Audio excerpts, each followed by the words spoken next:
Je partirai de mon expérience en mai 68 à Paris.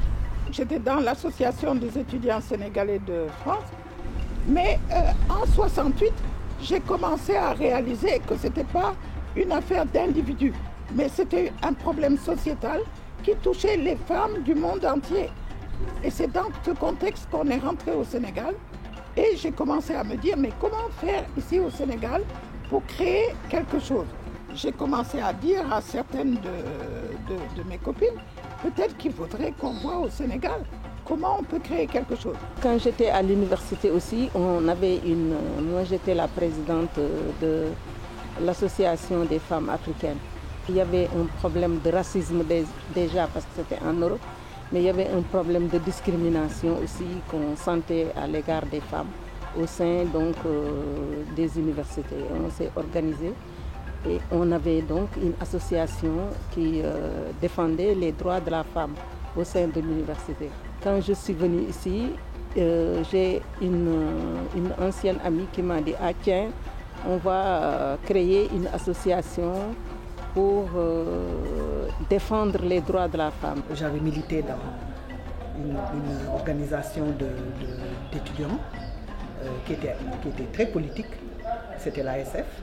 Et donc là-bas, on avait appris à se battre contre l'État néocolonial qui était le Sénégal, contre Senghor, contre l'établissement. Dans les années, je veux dire 70 à peu près, c'est une époque où il y a énormément de littérature féminine qui commence, avant même de dire féministe, et qui parle de toutes ces problématiques-là. Donc moi, j'ai 15-16 ans et je lis. Je lis sur ces livres-là. On peut citer La parole aux négresses d'Awatiam, on peut citer des livres comme La dérobade, etc. Il y avait un espèce de foisonnement à ce moment-là, de prise de parole des femmes, auquel moi, à l'âge que j'avais, j'étais sensible.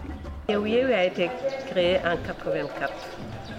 Et à l'époque, on était un groupe de femmes, de jeunes femmes, très engagées sur les questions de droits humains de façon générale, etc. Et engagées féministes. On se disait déjà féministes.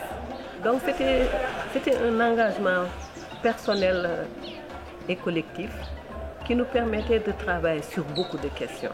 La question des droits des femmes, la question de la santé de la reproduction et la question de la solidarité entre les femmes au niveau africain et international. Yeewu, c'est-à-dire libérer quelqu'un pour Yeewi. Yeewi pour les libérer de l'oppression patriarcale, de leur subordination par rapport aux hommes.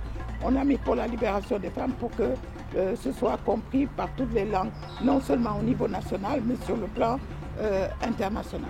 Je venais de rentrer de l'extérieur. C'est un jour en regardant la télévision, l'unique télévision d'ailleurs, la RTS, que j'ai vu ce groupe de femmes dynamiques, jeunes à l'époque, qui abordaient des questions de l'heure, questions d'actualité. Et j'ai fait des recherches. Et je les ai retrouvées, je me suis présentée et j'ai dit que je veux être membre de Yeewu Yeewi. En fait, il faut dire que Yeewu Yeewi a été le premier mouvement féministe africain. Parce qu'avant nous, il y avait l'Afrique du Sud, mais à l'époque, c'était essentiellement les blanches d'Afrique du Sud. Mais ce n'était pas la nation arc-en-ciel encore, parce que c'était pendant le régime d'apartheid.